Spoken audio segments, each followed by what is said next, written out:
course, under timed conditions, you only need to point to one, right? And maybe you're pointing to one, but there might be a more foundational thing that makes the answer choice wrong that you could see under an untimed condition. And by hunting for those, maybe you'll be able to eliminate other answer choices on future problems a little bit quicker, right?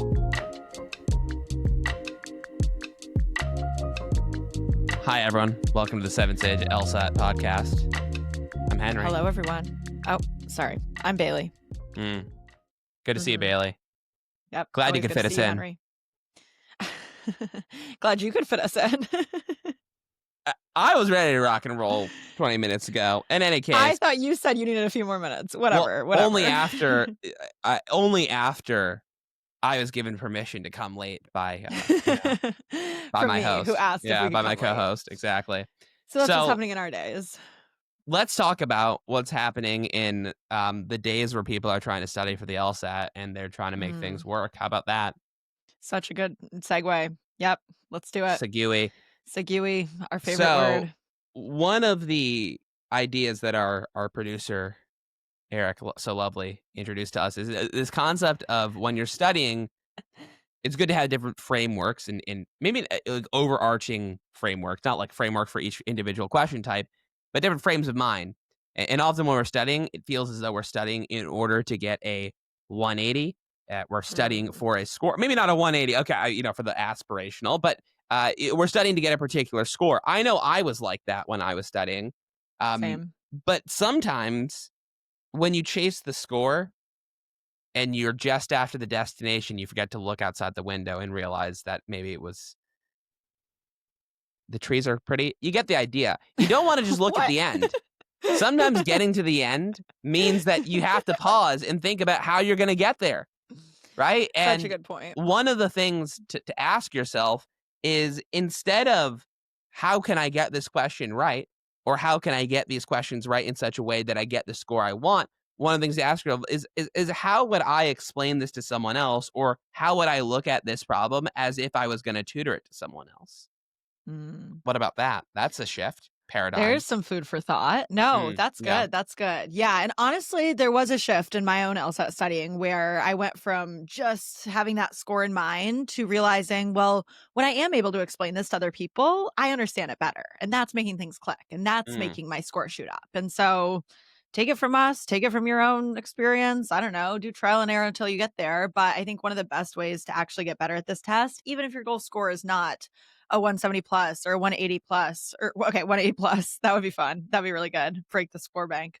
Yeah. Anyways, regardless of your goal score, I think just being able to explain this to other people changes everything. And it also is a really good way to make sure that you're not running through a ton of questions that you're not fully understanding and then worried about like running out of PTs or running out of full sections to be able to attack, because you're doing quality over quantity studying. You're making sure that you're squeezing everything out of each answer choice, understanding exactly why the 4 are wrong. Thank you. Quality over quantity. That's a good thought. Yeah. Genius. Yeah. Who thought of that? Yeah. Maybe we could go over a little bit, and I think it'd be interesting to talk about, which is, what are some ways that you would prepare to like tutor or teach a question?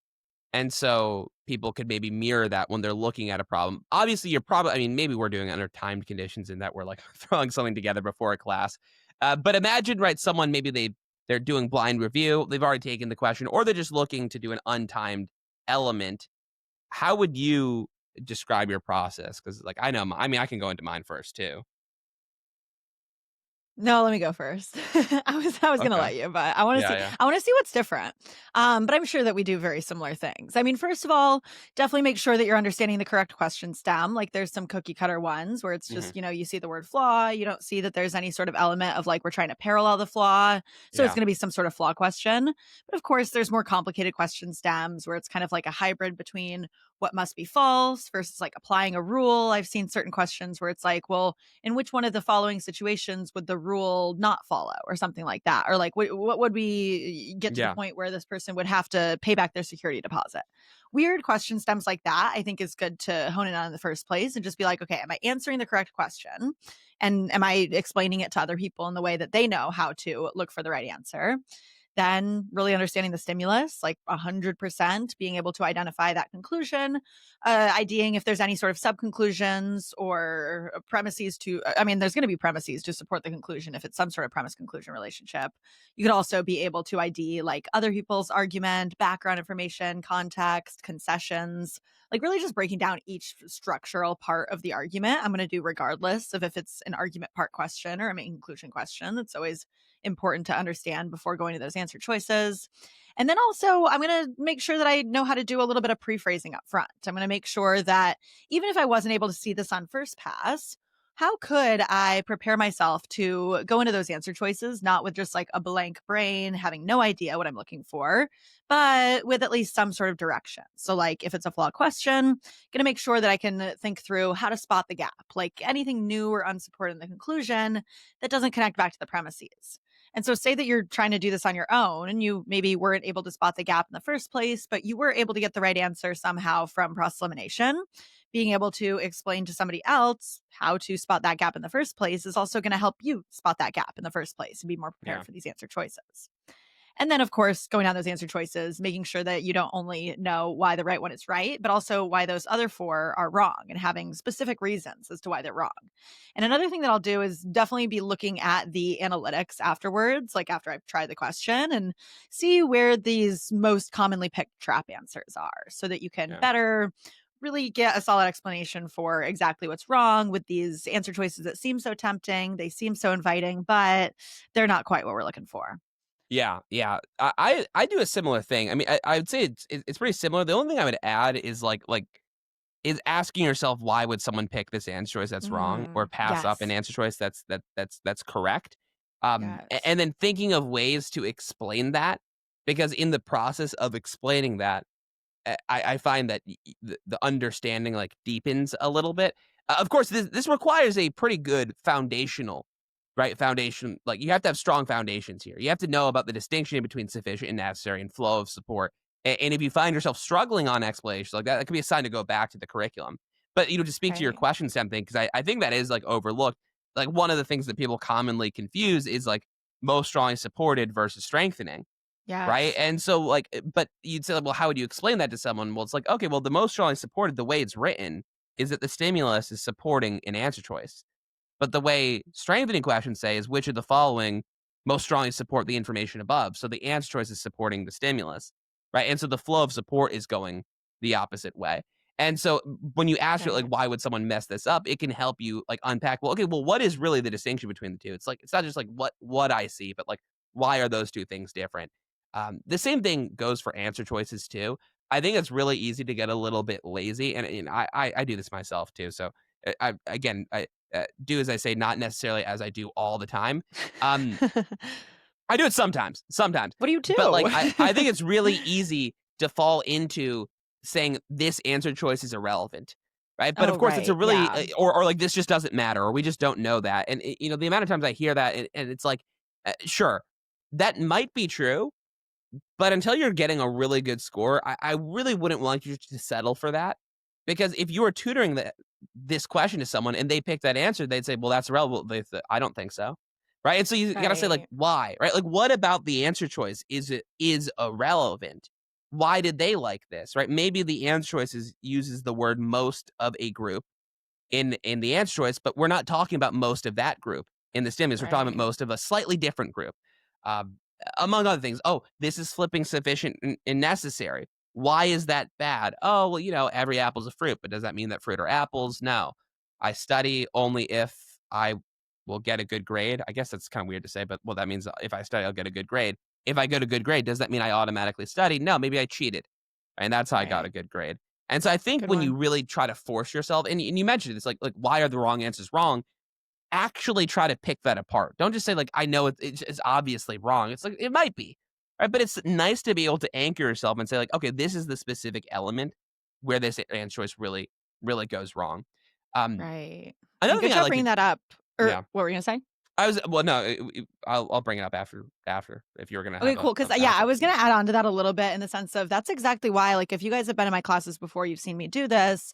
I take out my orange highlighter when I go down those answer choices, and I'm highlighting specific words or phrases that Yes. constitute like red flags. And that'll help me not only to teach better, but also in my own practice. Like when I am taking a full section, I have to make sure that I'm eliminating 4 answer choices for a reason, highlighting exactly what's wrong with those answer choices so that especially when I get myself in a situation that like I've eliminated all 4 answer choices because I'm like, oh shoot, none of them were catching my eye in the first place. It's not like I just eliminated them because they didn't seem relevant. I couldn't really connect how it made sense to the stimulus.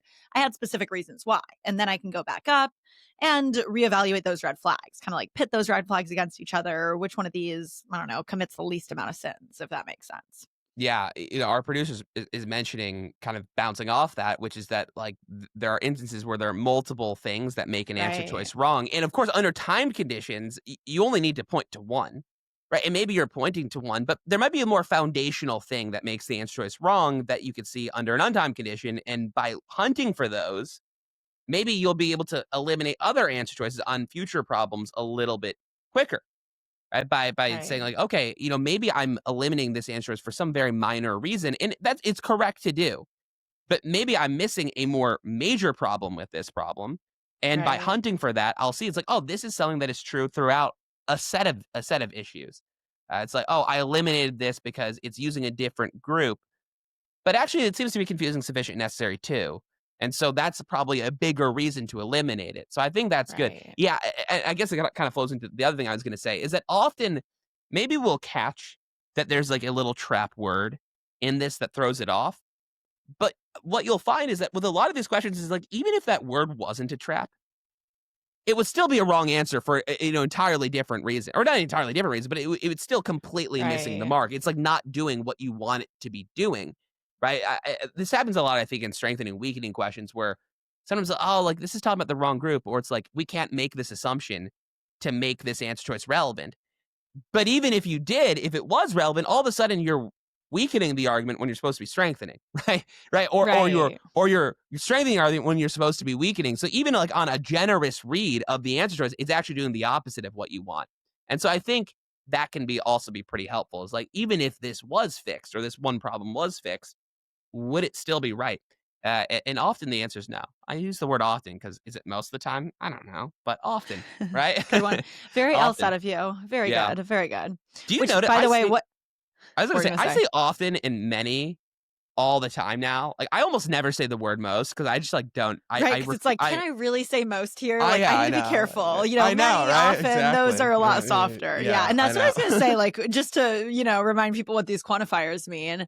I group often with many in my mind, right? Where it's Yeah. like, hey, at least twice. Like, hey, at least 2 times, at least 2 things, at least twice this thing has happened. Cool. Mhm. It probably has Yeah. less weight than you're thinking that it does. And being able to pinpoint even, small words like that and realize, ooh, if the answer choice hadn't said that, plus hadn't done some other stuff that would have made it right, which also leads me to another point that I think makes people better at explaining, better at teaching, better at understanding the test. If you want to go deeper, even deeper with these questions, go through the motions of changing each answer choice. Or maybe when you get to an answer choice, changing something about the stimulus to make it right. Like, Ah, what would a yeah. world look Good. like Yeah. where this is the right answer? What would I have to change about the conclusion? Or what would I have to change about the answer choice? Or maybe even the question stem. Like sometimes the wrong answers for a strengthened question, right, are just weakening. And so, well, if this was a weakened question, this would be the right answer. Could even be a good way to do that as well. And Mhm. whenever I find my students doing that in classes, I'm always like, yes, perfect. That's awesome. It's a great way to get in the heads of the test makers and really kind of like reverse engineer this test, understand exactly what the test makers do to create wrong and right answers so that you can better prepare for those. Yeah, you can always like, and sometimes if you have trouble, you can think to yourself like, "What would an ideal answer choice to me look like?" And then you cross reference that with the answer choices. Like, okay, what are the differences between the two? So like, this is how I would adjust it. But yeah, I think that's great. You get that. I mean, yeah, you get that question all the time. Like, would it be right if Right. if it said this? Right. Sometimes And the answer sometimes is you. people are super wrong about that. And then Yeah, sometimes I'm like, oh, yes, you're onto something. yeah, yeah, Yes. exactly. And sometimes it's hard to do too. So of course, like, should you devote an hour to figuring out like one answer choice, like Right. whether or not that's the case? That's Like, not worth no, it. but Yeah. probably worth thinking about any number of these things just to help deepen your understanding. Another thing I would also say too is that sometimes I like to cross reference. I mean, I usually again, usually it's almost every time, but I can't say all the time, but it's like I usually have my own way of how I would explain the problem. Uh, but there'll be instances where I look either at Seven Sage or other online resources to see how they explain the problem in different Right. approaches people take. Because sometimes the way one resource explains something is going to be different than the way another resource explains something. And so usually I like to take a look. I look at the forum. I like to see what people are asking about when it comes to particular questions, whether that's like on Reddit or PowerScore. Seven Sage comments are actually pretty helpful That's what I on was gonna questions say. too. Yeah, one of my Yeah, favorite things to do is just pull up like the discussion forum on each individual question page because a ton of people will have already asked certain questions about it. And not yeah, only will you be able to see like other people's thoughts, but also better yet, if you're, or well, not even better yet, but like another side of it is that if you are trying to explain this to other people, you can see what people are already asking about the question and then yeah, realize, like, oh, that is kind of confusing about this answer choice. Here's a better way to understand why that's wrong. yeah. Those comments, they're good. Those comments. And sometimes it's just fun to scroll and see the T. Like, I'm like, oh, Yeah, T. Yeah, people were not getting this question right. yeah, Sometimes it makes you feel better. Sometimes it makes you feel worse. Doesn't even matter how it makes you feel. Just focus on making sure that you're squeezing more out of each question. yeah. What else to say? What Any other else to any say? I don't know, maybe this will be a shorter podcast today. I mean, yeah, the only other thing I was going to connect back to while I'm thinking about it is I think this is great advice, not only for everybody, but for people, especially if you are just stressed about running out of PTs. Like, I've had a lot of students coming to me recently being like, well, I feel like if I, like, I've done the math and if I take a full PT every week until the LSAT, I'm going to be totally out of PTs by like the fifth to last week or something like that. And oh no, like, I can't be doing that. And I'm like, okay, I get it. How have you gone through all of those PTs already, though? Like, have you been doing a ton of full PTs? Have you been running through like 30 plus questions a day for your own practice? This is where we want to slow down and squeeze a little bit more out of each question instead of just trying to get through as many questions as possible. So, again, just like trying to really hit home on that quality over quantity idea. I think too many people overlook that doing what we're telling you to do right now is really so important in so many ways. And again, this is for people who even aren't worried about running out of tests or for people who are just trying to get into the 160s. Like, still focus on attempting to explain this stuff to other people. And We're I think if telling you that's important scary things. too, or what were you going to say? We're telling you important things. We're telling you important things. Yeah, Listen to yeah. me. Yeah, yeah. um, I was also going to say, just like if you're too scared at first to explain that to other people, I mean, come to classes, volunteer your thought process. That can be Yeah. helpful if that's even pretty scary. Maybe just focus on explaining it to, I don't know, like I would do a lot of voice memos for myself, honestly, when I first started getting better at explaining things to people. I would just like take a voice memo in my phone. It's not like it was going to anybody. I don't even know why I had to actually record it, but I feel like that made it feel more official, more Mm, legit. yeah. And then I would play it back and I'd be like, okay, that made sense. This didn't really make sense. Let's go a little bit deeper there. Like, just explaining it to yourself out loud in the first place could be a good first step. And then, Yeah. keep amping it up to real people. I think if you are gonna elect to, like, maybe help someone out, of course, I mean, I probably wouldn't, you wouldn't take payment. You can also just qualify, like, "Hey, Right. look, right, I know a little bit about what I'm doing. I'm not perfect, but I'm here to help." And don't be afraid to say, like, "I don't know," if they ask you a question, you're unsure. I mean, there's Right. obviously a little bit of a balance that you wanna hit where sometimes it's worth trying to, like, explain deeper. But if they ask you a question that you're unsure, just be like, "Yeah, I don't know. I'll get back to you on that." It's helpful when you have that feedback though, where someone says like, "I actually really didn't understand why this is out."